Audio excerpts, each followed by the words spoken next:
Kapteni, mambo vipi? Poa, nakuaje? Kwa vizuri kabisa. Niko poa. Sawa, Kapteni, mbona kama umenenepa hivi? Sasa tuko mapumziko mshikaji wangu wewe. Mzigo leo shavu litoke nini? Unajua tena. Sawa, Kapteni. Mara ya mwisho timu imeonekana katika uwanja wa Gombani tukichukua ubingwa wa CRDB. Walau tupitishe kidogo kwa uchache, siku 2-3 mazoezini. Hii leo timu inaondoka kuelekea Rwanda kwa ajili ya mashindano, lakini pre-season ndani yake. Wachezaji umeonaje walivyorudi, wale wapya, nyinyi ambao mlikuwa na timu msimu uliopita, na maandalizi kidogo kwa uchache kuelekea Rwanda? Kwanza naweza kusema tunashukuru Mwenyezi Mungu, tumeweza kupumzika na tumeweza kujirejea vizuri.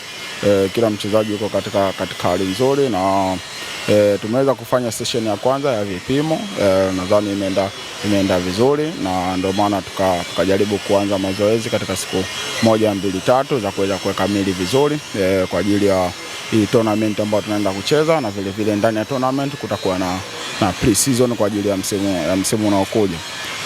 Sisi kama wachezaji tuko tayari kuelekea katika mashindano haya na katika kufanya maandalizi yetu ya msimu unaokuja. Lakini naweza kusema kwamba tuko tayari kwa kuendelea kile ambacho tulichoishia katika msimu uliopita. Nadhani ni muda mchache sana ambao tuko nao kuweza kujiandaa kuelekea katika kufungua msimu unaokuja. Kwa hiyo huu muda mchache tunaenda kuutumia vizuri kujiandaa kwa ajili ya kujiandaa kimwili, kifizikali, mental ambao ni akili, ili kila mtu aweze kuwa katika 100% fit kuelekea katika msimu unaokuja. Vipi sura mpya ambazo zimeingia kwenye timu? Nadhani itaongeza kitu ambacho tulikuwa tunakosa msimu uliopita.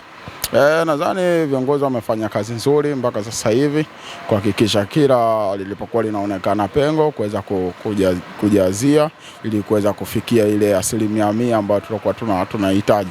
Naweza kusema kwamba wamefanya kazi nzuri na sura mpya zimeingia. Tuziombee kwa Mwenyezi Mungu vile ambavyo walivyokuwa wanavifanya na vilivyoonekana, ili mpaka viongozi wakaweza kuwasajili na kuweza kufika hapa, waweze kuendelea kuvifanya na waendelee kuvifanya zaidi, ili hata sisi Simba tuweze kufikia malengo yetu ambayo tumejiwekea katika msimu huu. Huo ndo mwandamizi Kapteni uliobakia kwenye timu sasa hivi. Malengo yetu msimu huu ni yapi, na tuna nafasi ya kufanya vizuri zaidi ya msimu uliopita? Malengo ya msimu huu ni malengo makubwa, kwa sababu mwanga tumeshauona katika msimu uliopita, wapi tuliteleza na wapi tunahitaji kufanya vizuri. Kwa hiyo na imani kwamba kuanzia benchi la ufundi, viongozi, sisi kama wachezaji wote tunajua kwamba kuna kitu ambacho tulikikosa msimu uliopita na tulifanya makosa wapi. Kwa hiyo tunarekebisha kipi ili tuweze kuwa bora zaidi. Na imani kwamba katika maandalizi haya na msimu huu kile ambacho tulikifanya na tukakifanya kwa makosa, basi msimu huu tunaenda kukirekebisha tukifanya vizuri zaidi. Tuna mashindano mengi ambayo tunaenda kucheza katika msimu huu, yote tuna malengo nayo.